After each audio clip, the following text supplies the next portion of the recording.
Hey there, stackers. What's up? Bigstack McGee here with another silver video for you. Well, I'm happy to report I received my first graded coin here in the mail. I'm super excited to unbox it.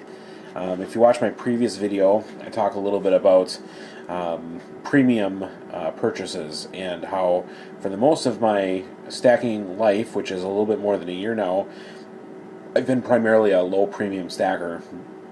I'm going to just be straight up honest. A lot of it had to do with the fact that when I started, I really knew nothing about the whole kit and caboodle, other than I had a fervent desire to stack metals after I kind of came to the light on the value of holding physical precious metals in your possession. So for a newbie like I was, just straight low premium silver is kind of a no-brainer. It's buy it as cheap as you can, get as much of it as you can. Now that I've really started to make a really strong core stack, and I'm still working at it, and I will continue to buy low premium silver, but I'm also starting to buy some more fun things, and by fun I mean interesting pieces, that the crown jewels of your stack, things that keep it interesting and fun. And I found myself really enjoying the prospect of adding some of these kinds of things to my stack. Real quick, my own thoughts on graded coins. I'm slowly warming up to the idea of holding some of these. I have a hard time with graded modern bullion. I think the market for that seems very strong, and it seems like many people are able to profit, like right now, by flipping pieces. Things that you can find in perfect condition and whatnot that are graded. I have a hard time with that because I don't think that there's a guarantee that a specific coin that I would be willing to pay a premium for is necessarily going to hold that premium throughout.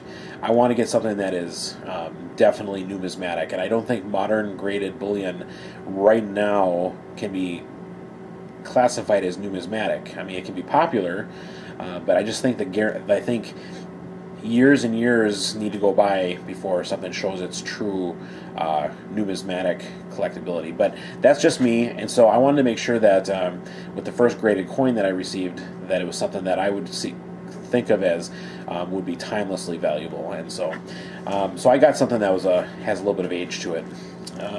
And just to throw this out there, the reason I think that this even came about is I made some significant purchases on eBay this past month.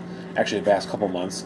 2 times I received the you have 1 day only to redeem a purchase for 4 times eBay bucks in return. And so if you look back on the last couple of months, I've purchased some gold coins through eBay, and so racked up some pretty good eBay bucks. I had about 62 waiting to be spent, and so when these came available, I decided to go after my first graded coin. So without any further talking, I'm going to go ahead and open this up, and then we'll talk a little bit about what I got and how much I paid for it.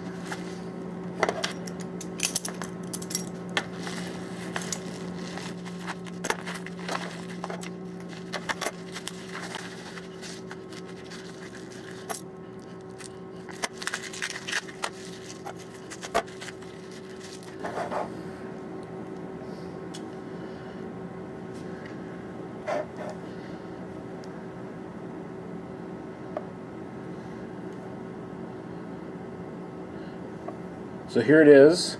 I decided to pick up a 1883 Carson City Morgan dollar. It was graded at MS64 through PCGS. And right now I'm showing it to the camera. I can't wait to get a closer look at this myself.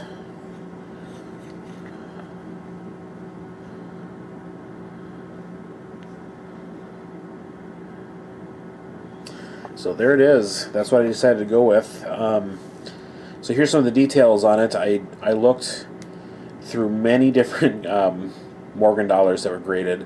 I decided I want to go with PCGS because it seems like that's kind of the hot ticket right now. There's many different coin grading services out there, and the little bit I know is that you pretty much want to stay away from most of them, except for the big boys if you're going to buy something that you're spending some bucks on. And so, like I said, PCGS I think is a pretty safe coin grading service. I also wanted to get something, again, that had some age, and I'm a big fan of silver dollars. And the other thing is that I have, I don't know, probably about 25 Morgans that I've just picked up. And this is going to be a really cool reference copy of one as I look at my other parts of my collection. And just for the sake of comparison, I did pull out of my bin of Morgans there another 1883 Morgan. It's a pretty sweet coin too. Definitely not an MS-64. This is, I believe, San Francisco. But you can kind of check out the difference here. One's in plastic, of course. Let's see if I can get this. So, the Mint State 64 Morgan is something that I feel like is a pretty safe bet as far as graded coins go. I paid $230, or that's how much the auction cost. And then, of course, I was able to apply my 62 eBay bucks towards it. So I paid like $168 for this coin, and I think that's a pretty terrific bargain. The red book shows an MS-64 1883 Carson City coin as being valued at $270, and that's completely, not necessarily accurate. I know that if I were to sell this back to, like, let's say, I don't know, a coin dealer or something like that, I would not expect to get 270. But I think that like 168 ends up being a pretty solid price for this. I have to believe that over time, the value of this particular coin is only going to go up, especially from what I was able to save with this coin. So I feel very safe with this purchase, and it's like just a new little avenue or new branch of stacking for me as I look through this, and I'm definitely going to keep my eyes open for more stuff like this. So right now I'm looking to stack more of this kind of stuff in addition to just the low premium things that I'm buying. But again, like I said, the modern bullion that's graded, I'm still not comfortable enough with that to spend extra money in premium on that over just regular low price bullion. So with that, this is Bigstack McGee. Thanks so much for watching my video. I sure appreciate it. I wish you guys a great day, and we'll talk to you real soon. Take care.